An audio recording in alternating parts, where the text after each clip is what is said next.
Assalamualaikum warahmatullahi wabarakatuh.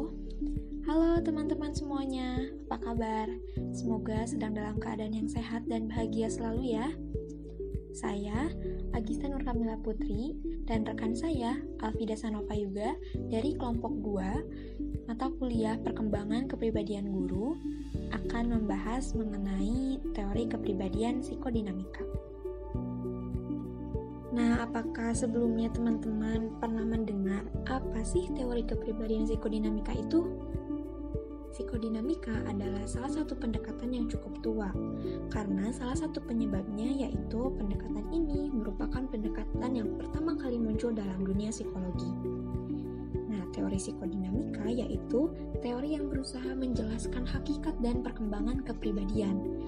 Ada juga beberapa unsur yang digunakan dalam teori ini, seperti motivasi, emosi, dan aspek-aspek internal lainnya. Teori psikodinamika, atau disebut juga tradisi klinis, datang dari dua asumsi dasar.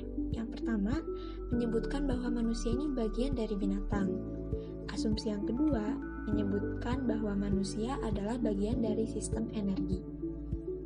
Jadi, untuk menambah pemahaman tentang teori psikodinamika, pada kesempatan kali ini kami akan menjelaskan teori tersebut secara menyeluruh. Nah, untuk materi yang pertama yaitu mengenai siapa saja sih tokoh kepribadian psikoanalitis. Yang pertama ada Sigmund Freud.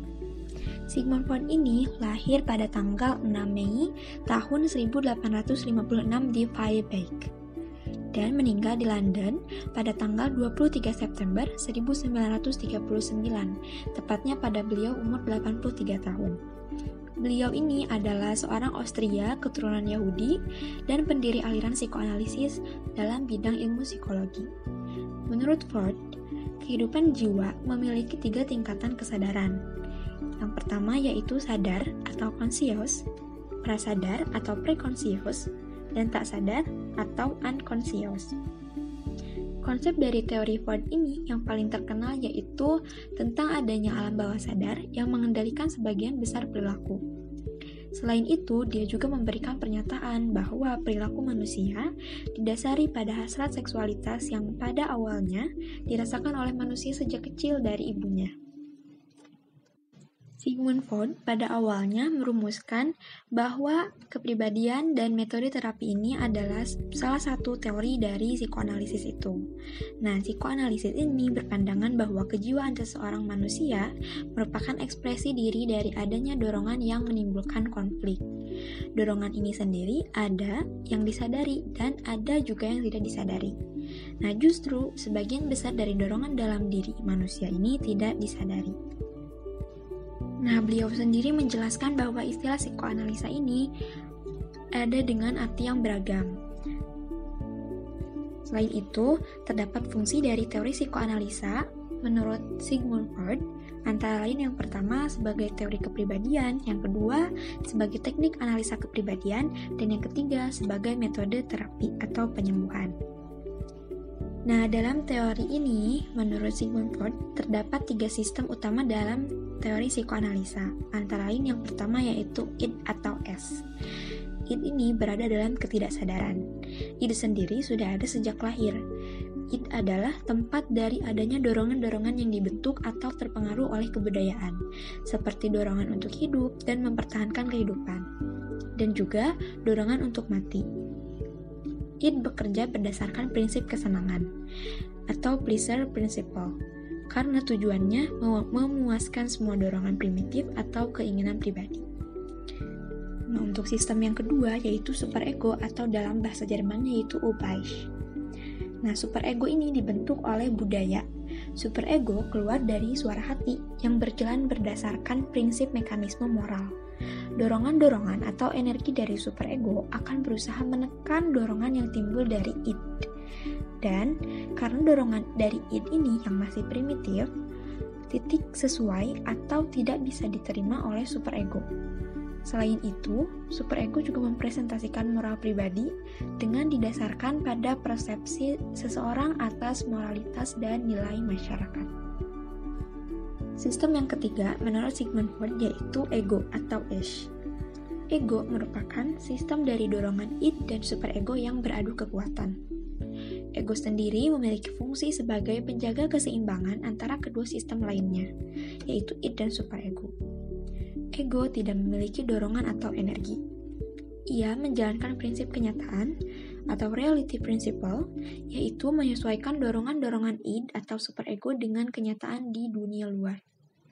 Ego ini merupakan satu-satunya sistem yang langsung berhubungan dengan dunia luar, dikarenakan ia dapat mempertimbangkan faktor dari kenyataan ini. Nah, jika ego terlalu dikuasai oleh dorongan-dorongan yang hanya dari id, maka orang tersebut akan menjadi psikopat karena tidak memperhatikan norma-norma dalam segala tindakan. Sedangkan, jika orang itu terlalu dikuasai oleh superego, maka orang itu akan menjadi psikoneuros, yaitu tidak dapat menyalurkan sebagian besar dorongan-dorongan primitifnya. Terima kasih Agista yang telah menyampaikan materi teori perkembangan psikodinamika menurut gagasan dari Sigmund Freud. Yang selanjutnya adalah Carl Gustav Jung. Nah, Carl Gustav Jung atau lebih dikenal dengan Jung, lahir di Swiss, dikenal sebagai salah satu tokoh psikoanalisis, di mana ia adalah penggagas konsep archetype yang sampai sekarang dikembangkan dalam konsep 22 lembar Major Arcana. Karena ayah dari Jung adalah seorang pendeta, maka unsur religius banyak berperan dalam pemikiran ilmiahnya. Ia belajar kedokteran di Universitas Basel, lulus pada tahun 1900. Kemudian ia ditunjuk bekerja di klinik psikiatri Universitas Zurich tahun 1909. Beliau adalah ketua pertama International Psychoanalytic Association tahun 1911, lalu pada tahun 1914 ia mengundurkan diri dari posisinya. Pada tahun 1920-an, ia banyak melakukan ekspedisi lapangan ke Afrika dan Amerika sambil meneliti dan mengembangkan teorinya. Carl Gustav Jung ini menekankan pada ketidaksadaran kolektif dan menggunakan pengalaman personal untuk mengemas kepribadian secara utuh, membedakan ketidaksadaran kolektif menjadi dorongan otonomi yang disebut dengan archetype. Archetype sendiri merupakan bayang-bayang leluhur atau arkaik yang datang dari ketidaksadaran kolektif. Konsepnya sendiri bersifat umum pada setiap kultur budaya, merupakan sekumpulan bayang-bayang yang diasosiasikan dan diwarnai sangat kuat oleh perasaan.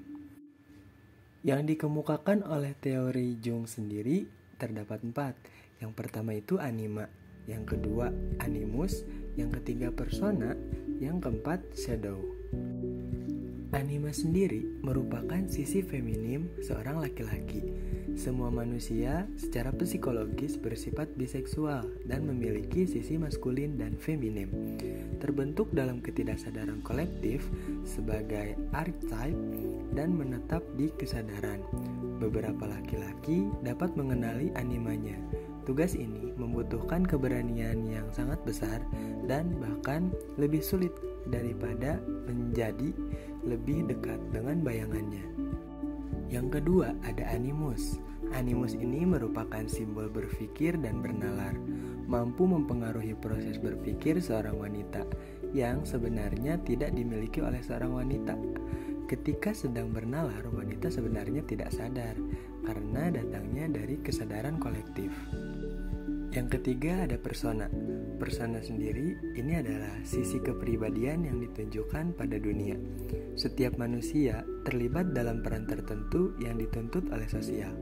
Agar menjadi sehat secara psikologis, individu harus mempertahankan keseimbangan antara harapan sosial dengan inner self atau kepribadian kita yang sebenarnya. Benar bahwa kita harus diterima oleh masyarakat, tetapi jika terlalu identik dengan persona, maka kita akan kehilangan sentuhan inner self. Kehilangan kontak dengan persona akan membuat individu menjadi sulit diterima di masyarakat. Nah, yang terakhir, yang keempat ada shadow. Shadow merupakan archetype dari kegelapan dan Resesi yang menampilkan kualitas-kualitas yang tidak diakui keberadaannya, berusaha disembunyikan dari diri kita sendiri dan orang lain. Nah, selain dari Sigmund Freud dan Carl Gustav Jung, yang ketiga ada Erik Erikson. Erik Erikson sendiri lahir di Frankfurt, Jerman pada tanggal 15 Juni 1902. Ia meninggal di Harwich, Amerika Serikat pada umur 91 tahun. Erik Erikson adalah seorang psikolog Jerman yang terkenal dengan teori tentang 8 tahap perkembangan pada manusia. Erikson menjadi sangat terkenal karena upayanya dalam mengembangkan teori tentang tahap perkembangan manusia yang dirintis oleh Freud. Teori dari Erik Erikson tentang perkembangan manusia dikenal dengan istilah perkembangan psikososial. Teori psikososial Erikson ini merupakan salah satu teori terbaik mengenai kepribadian yang ada dalam psikologi. Seperti Sigmund Freud, Erikson juga mempercayai bahwa kepribadian seseorang akan berkembang melalui beberapa tingkatan tertentu. Salah satu elemen yang penting dari tingkatan psikososial Erikson adalah perkembangan mengenai persamaan ego, suatu perasaan sadar yang kita kembangkan melalui proses interaksi sosial. Perkembangan ego akan selalu berubah berdasarkan pengalaman dan informasi baru yang didapatkan seseorang sebagai hasil dari interaksinya dengan orang lain. Ego yang sempurna menurut Erikson adalah yang mengandung 3 aspek utama, yaitu yang pertama ada faktualitas, yaitu kemampuan fakta dan data yang didapat dan diverifikasi dengan metode kerja yang digunakan sebagai hasil dari interaksi dengan lingkungan. Yang kedua, ada universalitas, berkaitan dengan kesadaran akan kenyataan atau sense of reality, menggabungkan hal yang praktis dan konkret dengan pandangan mengenai seluruh semesta. Yang selanjutnya ada aktualitas, yaitu suatu cara untuk memperkuat hubungan dengan orang lain agar mencapai tujuan bersama.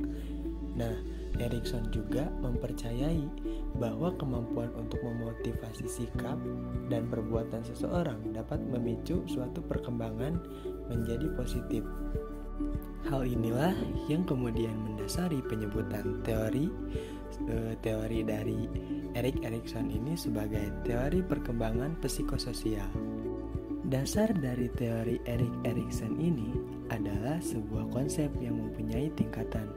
Terdapat 8 tingkatan yang menjadi bagian dari teori psikososial Erikson. Yang pertama adalah trust versus mistrust, atau percaya dan tidak percaya. Ini terjadi pada usia 0 sampai 18 bulan. Yang kedua ada autonomy versus shame and doubt, atau otonomi versus malu dan ragu. Terjadi pada usia 18 bulan sampai 3 tahun. Yang ketiga ada inisiatif versus guilt, atau inisiatif versus rasa bersalah. Terjadi pada usia 3 sampai 6 tahun. Yang keempat ada industri versus inferiority, atau tekun versus rasa rendah hati.